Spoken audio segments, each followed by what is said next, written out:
कर दिया है। आज हम करेंगे, हेलो बच्चों, welcome to our YouTube channel.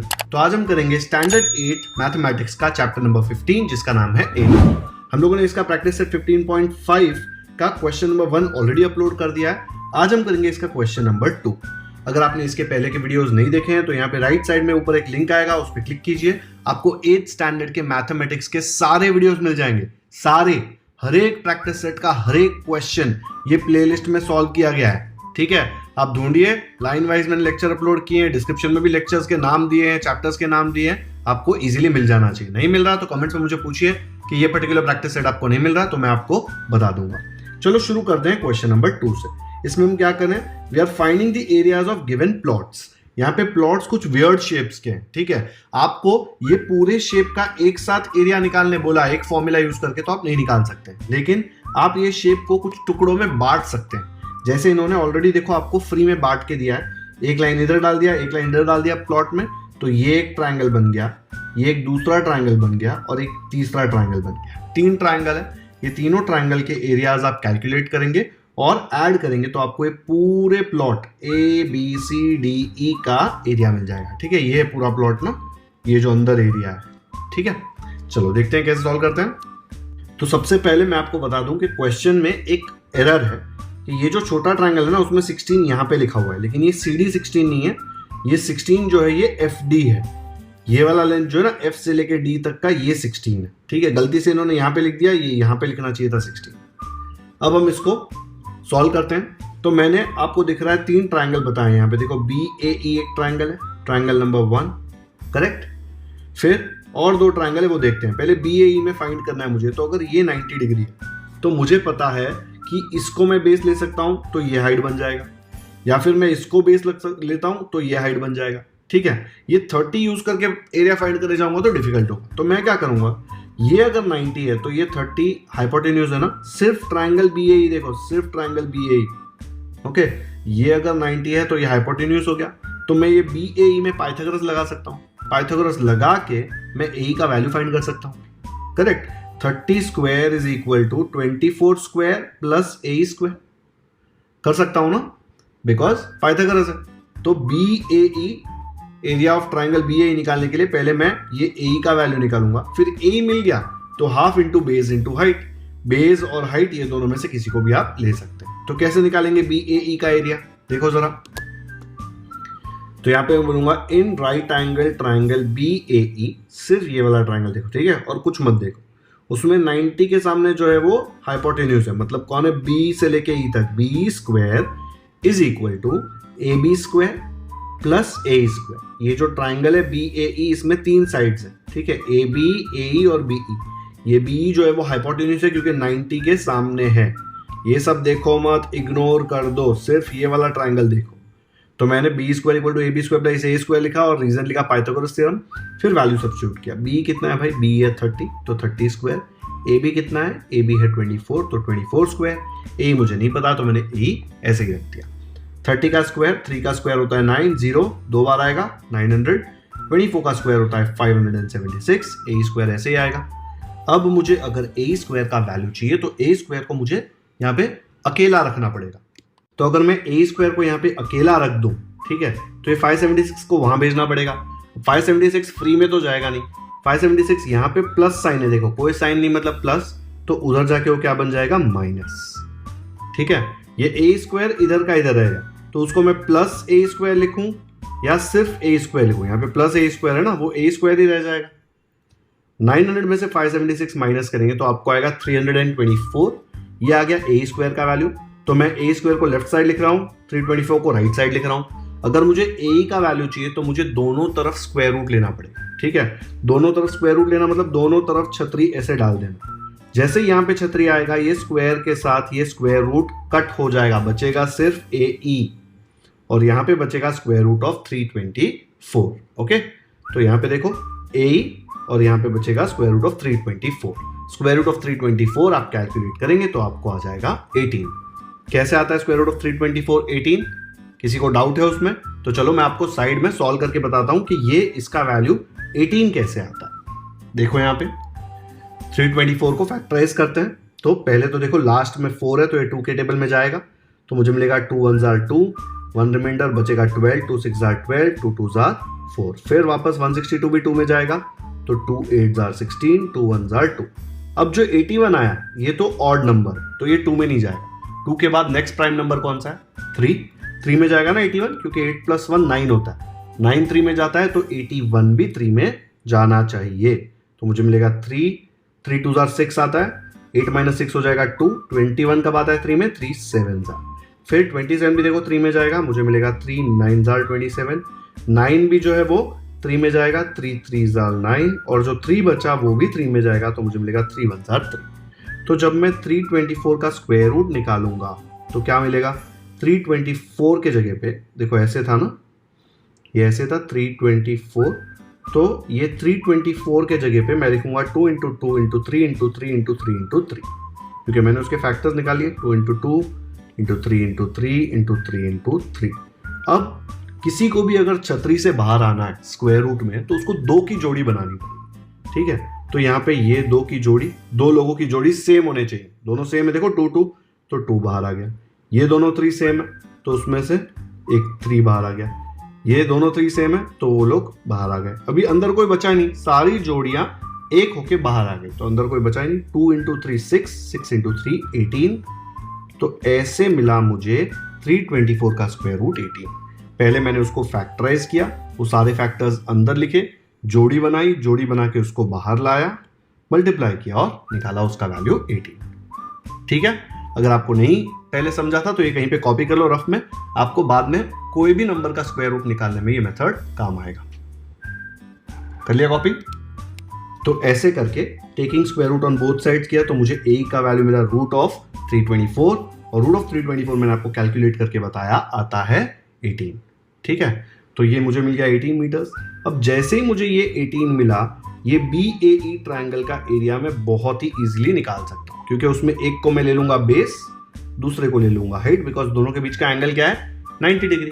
Right angle triangle में बहुत इजी होता है ना बेस और हाइट, एक साइड को आप बेस ले लो, दूसरे साइड को आप हाइट ले सकते हो, हाइपोटेन्यूज नहीं लेने का। ठीक है, जो दो साइड के बीच में राइट एंगल है उसके बीच में जहां पे वही बेस और हाइट होते हैं for a right angle triangle. तो यहाँ पे आ जाएगा हाफ इंटू AB, ये वाला ले लिया मैंने बेस, तो हाइट क्या हो जाएगा? AE। ठीक है, इंटरचेंज किया तो भी राइट एंगल ट्रायंगल में कोई फर्क नहीं पड़ेगा, बेस आप ले सकते हो AE और हाइट को ले सकते हो AB, तो भी फर्क नहीं पड़ेगा। ठीक है, बिकॉज राइट एंगल ट्रायंगल में ये बेस तो ये हाइट, और अगर ये बेस तो ये हाइट। ठीक है, तो AB का वैल्यू है 24, A का वैल्यू इतना मेहनत करके 18 अब भी निकाला।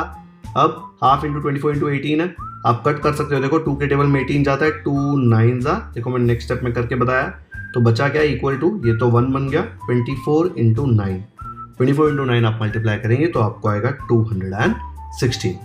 ठीक है, मल्टीप्लीकेशन आप रफ वर्क में कर सकते हैं। तो ऐसे करके आपने BAE का एरिया निकाल लिया। ओके, अभी आप यहाँ पे देखो, इसका एरिया तो आपको मिल गया। अब ये वाला जो ट्रायंगल है ना, इसमें ये 90 दिया नहीं है, अज्यूम मत करोगे 90 दिया नहीं, लेकिन इसमें 3 साइड्स दिए, 30, ये वाली साइड दी है 26 और ये वाली साइड दी है 28। तो आपको पता है कि आप सेमी पेरीमीटर का फॉर्मूला यूज करके इसका एरिया इजीली निकाल सकते हो। तो हम लोग एक काम करते हैं, जो इजी वाला ट्रायंगल, देखो यहाँ पे ये वाले ट्रायंगल में ये 90 दिया है ना, ये 90 दिया है, ये 28 है, और ये उसको परपेंडिकुलर है ना, देखो यहाँ पे परपेंडिकुलर, ऑपोजिट वर्टेक्स से परपेंडिकुलर हाइट होता है ना। तो अगर मैं ये बेस ले लूँ तो मुझे पता है ये DF हाइट होगा, तो मुझे बेस भी पता है और हाइट भी पता है, तो इजीली मिल जाएगा। इसलिए पहले ये वाला कैलकुलेट किया, फिर ये वाला करते हैं, 2 इजी चीजें एकदम सारी। ये भी इजी है, लेकिन पहले इजी वाला कैलकुलेट कर लेते हैं ना, कहीं पे सिली मिस्टेक हुए हैं तो ये दोनों ट्रायंगल का एरिया निकालने का आपको काफी अच्छा मार्क्स टीचर दे सकती है। ठीक है, तो हम लोग पहले BAE का निकाल लिए एरिया, अब हम निकालेंगे DCE का एरिया। इसमें देखो बेस है ये 28 और हाइट क्या है ये 16, तो कैसे आएगा? तो यहाँ पे मैंने ये वाला ट्रायंगल अलग से बना के बता दिया, आपको बनाने की जरूरत नहीं है, लेकिन मेरा पेज क्या नीचे जाता है तो ऊपर का फिगर ये वाला दिखता नहीं है, बार बार स्क्रॉल करके दिखाऊंगा तो आपको कंफ्यूजन हो जाएगा। तो ये जो DCE ट्रायंगल है ये मैंने यहाँ पे नीचे बना दिया, DCE दिख रहा है, इसमें आपको दिख रहा है हाफ इंटू, ये मैं बेस ले लेता हूँ CE और हाइट ले लेता हूँ, CE पे परपेंडिकुलर कौन है ऑपोजिट वर्टेक्स से? ये वाला लाइन FD। ठीक है, ये अपना पॉइंट कौन सा है भाई? ये है F। तो CE का वैल्यू दिया है आपको 28 और FD का वैल्यू दिया है 16। फिर कट करो, देखो ये 2 के टेबल में जाता है दोनों, तो मैंने 16 को किया 2 1 और ये हो गया 2 8, ये 1/1 हो गया 1, 1 इंटू 28 आ गया 28 और यहाँ पे बचा 8। 28 को 8 से मल्टीप्लाई करेंगे तो आपको आता है 224। ठीक है, तो आपने क्या क्या कर लिया, आपने ये वाले ट्राइंगल का एरिया निकाल लिया और ये वाले ट्राइंगल का एरिया निकाल लिया, बचा सिर्फ ये वाला ट्राइंगल। ठीक है, तो ये दो तो आपने एकदम इजीली कर लिया, पहले वाले का आया 216 और दूसरे वाले का आया 224।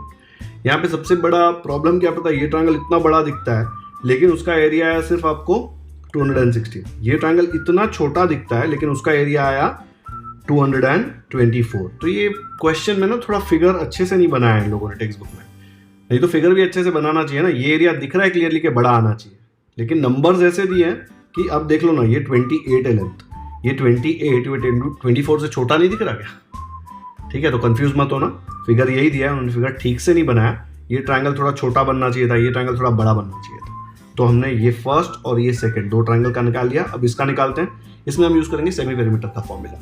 तो बहुत ही सिंपल है, तीन साइड है देखो 26 30 28। तो मैं क्या बोलता हूँ, एक को ले लो 26 ABC, सेमी पेरीमीटर में आपको पहले ABC लेना पड़ता है, फिर S का वैल्यू निकाल के आप फॉर्मूला करते हो ना, तो कैसे आएगा देखो, ऐसा है। ये सब देख के टेंशन मत लो, पहले आप स्टेप वाइज जाओ। ट्राइंगल BC में मैंने स्मॉल a को ले लिया 26, स्मॉल b को लिया 28 और स्मॉल c को लिया 30।